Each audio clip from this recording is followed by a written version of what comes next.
Tu vas entendre des gens qui disent moi, je prends des bains glacés et des douches froides et je me déconnecte complètement de mon corps. Du coup, je ressens plus rien. Je ressens plus le froid, je ressens plus rien. Et ce rapport au froid, le déni devant le froid, le fait de se déconnecter du froid, en fait, on l'observe à plein de niveaux de la société et je crois que c'est très problématique. C'est pas du tout, à mon sens, quelque chose qui vient nous renforcer collectivement. Au contraire, je pense que c'est quelque chose qui nous affaiblit collectivement. Si je prends d'autres exemples de ce froid métaphorique qu'on pourrait, qu'on évite en fait, je peux parler par exemple du vin. Par exemple, c'est très tabou aujourd'hui d'affirmer qu'on boit 3 verres de vin par jour, mais c'est normal de déclarer qu'on passe 5 heures par jour sur les réseaux sociaux, même si tout le monde sait que les algorithmes des réseaux sociaux sont programmés à utiliser des mécanismes d'addiction sans précédent pour modifier nos comportements. C'est comme si le fait d'être sur les réseaux 5 heures par jour, c'était prendre un bain glacé en étant complètement déconnecté du fait qu'on est dans le froid. Si je prends un autre exemple, on peut dire par exemple que, l'élevage, ça représente plus de 14% des émissions de gaz à effet de serre dans le monde, mais en 2021, il y a juste 1% de la population en France qui se déclare végétarienne ou végétalienne.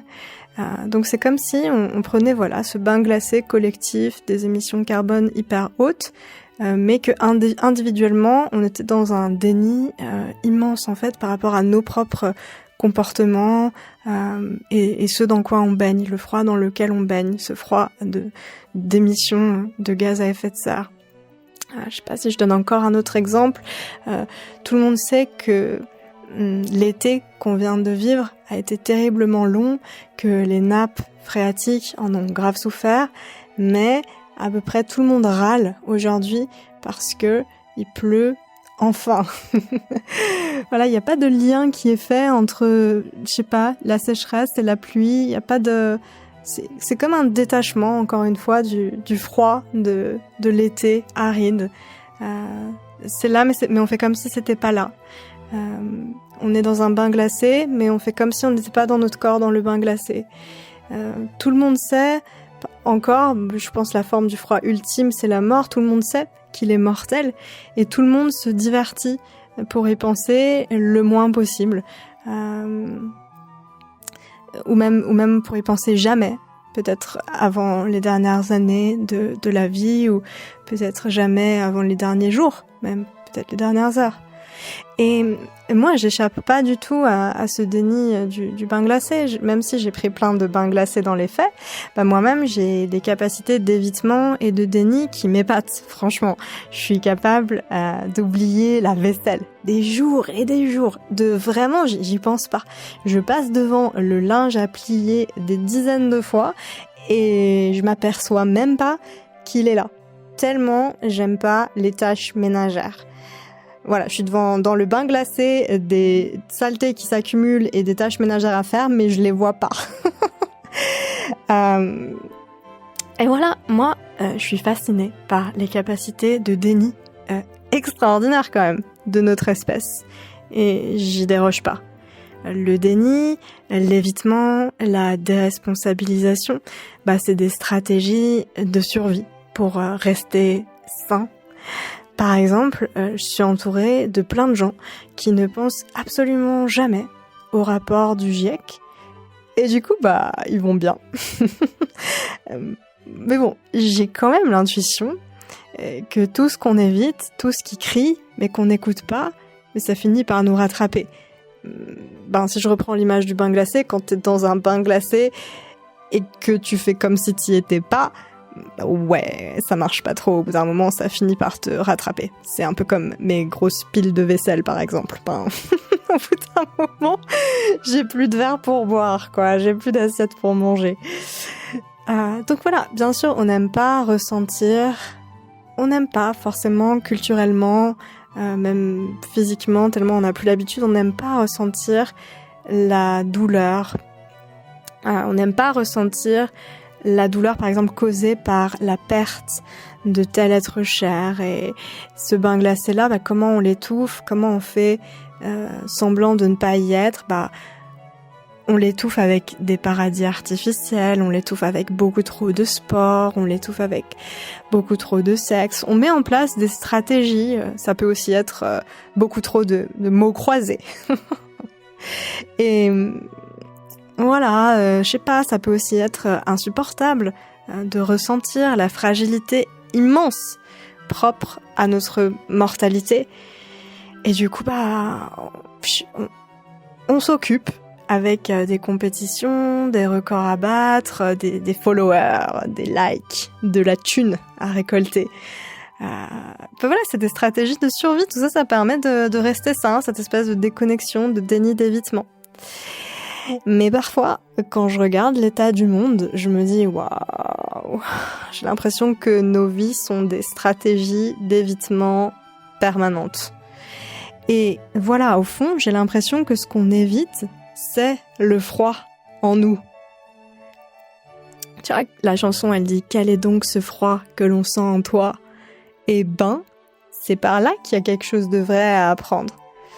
Aujourd'hui, tout le monde dit que l'authenticité, c'est du côté de la lumière. Et moi, plus j'y pense, plus je suis convaincue que c'est le contraire. Je pense que c'est quand on part en spéléo, dans nos recoins les plus obscurs, qu'on découvre nos vérités les plus grandes. Je pense que c'est quand on écoute notre tristesse ou notre colère que on peut éprouver de l'apaisement. Aujourd'hui, on se demande plus qu'est-ce que je veux faire de ma tristesse, qu'est-ce que je veux faire de ma colère. Mais en fait, l'idée c'est pas de l'utiliser pour faire quelque chose. Peut-être c'est juste bien de les écouter au lieu de les mettre dans un trou ou d'en faire un moyen.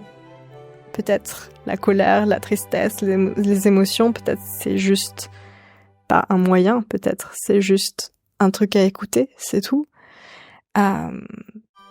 Et cette écoute, elle est un peu méga forcée la plupart du temps dans le froid, parce que je pense que le froid, c'est l'un des miroirs les plus honnêtes qui soit. Quand on va dans le froid, on n'a plus le temps de penser qu'est-ce qui s'est passé avant, qu'est-ce qui va se passer après, on pense plus mon boss m'a dit ceci, mon boss m'a dit cela, ma femme, mon mari, nanana, ma mère, mon père. Non. La seule chose qui compte, c'est de respirer, et on est vraiment en face de soi-même. Les petites douleurs qu'on taisait, elles remontent direct. Quand on va dans le froid, si vous l'avez déjà fait, vous savez, tout ce qu'on a enfoui dans un trou, ça ressort. On est face à nous-mêmes. Il n'y a plus d'évitement possible. Et je pense que c'est pour ça que tellement de gens haïssent le froid. Parce que, la plupart des gens aiment pas être face à eux-mêmes parce que c'est trop dur. C'est trop dur parfois. Peut-être on n'est juste pas prêt parfois. Et ce qui est ouf, c'est que même devant un miroir d'une sincérité aussi énorme, j'ai entendu plein de gens dire ce que je vous ai dit en début de vidéo. Moi, je me déconnecte totalement de mon corps et je ressens plus rien dans un bain glacé sous une douche froide. Et ça m'épate. Ça, c'est la stratégie de déni ultime. Je juge pas, c'est un truc de survie, je comprends. Mais c'est exactement le contraire absolu de la méthode Wim Hof.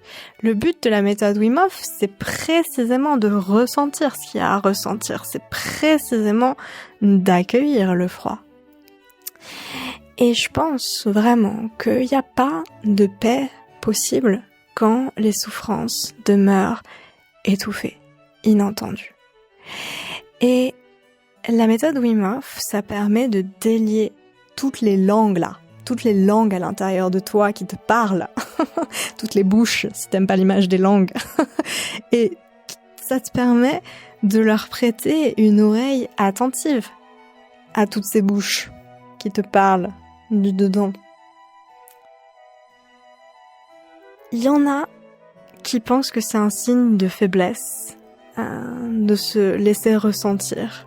Mais en réalité, vraiment, il n'y a rien qui rend plus faible que le déni à long terme, vraiment. Je pense que c'est pas une solution durable, le déni et l'évitement. Je pense du coup que la méthode Wim Hof, c'est très beau comme cadre parce que c'est un cadre qui offre une confrontation possible. C'est une invitation à l'introspection profonde. Et en nous exposant au froid, on se dépouille de nos couches superficielles, on se dépouille de nos masques sociaux pour voir qu'est-ce qui se passe en dessous de tous ces divertissements que je mets en place pour ne pas ressentir, pour ne pas éprouver. Qu'est-ce qui se passe en dessous de tous ces masques de mon job, de mon statut social, de ma famille, de mes hobbies, de mes compètes, de mes médailles, de ma thune? Il y a quoi en dessous? Le froid, la méthode Wim Hof, ça te fait te regarder en face. Toi, tes peurs, tes douleurs, tes évitements. C'est inconfortable, ouais, c'est vrai, mais ça fait grandir. Et dans un monde où on s'efforce constamment de se distraire, de fuir les vérités inconfortables, la méthode Wim Hof, c'est un genre de phare. Un phare qui t'apprend à écouter plutôt qu'à éviter, à accueillir plutôt qu'à étouffer. C'est une pratique qui t'amène à reconnaître et à accueillir toutes les parties de toi-même, même celles que tu préférerais ignorer. Rejoindre nos stages Wim Hof, c'est offrir un cadre sécurisé pour faire ça, pour faire face à ce froid intérieur, pour que tu entendes ce qu'il a à te dire, ton froid à l'intérieur de toi. Et il y a des chances, si tu viens, que tu découvres que la paix intérieure, c'est pas forcément l'absence de souffrance, c'est la capacité à coexister avec tout ce qu'on ressent. Et peut-être parmi ce qu'on ressent, il y a des souffrances. Et coexister avec ça, et les entendre, et les écouter, les laisser vivre, c'est un chemin assez efficace vers la paix, de ce que moi j'en sais. Alors viens apprendre à écouter les 1001 rossignols muets dans ta gorge. Viens offrir à chacun d'eux une oreille attentive. Et tu verras que leur chant est beaucoup plus beau que ce que tu crois. Et beaucoup plus inoffensif que quand tu essaies de les étouffer. Beaucoup plus éloquent, surtout. Pour info, il reste que 2 dates à nos stages de fondamentaux en 2023, le 26 novembre et le 10 décembre, et il reste seulement 2 places à notre seule expédition d'hiver de 5 jours en 2024, du 5 au 10 janvier.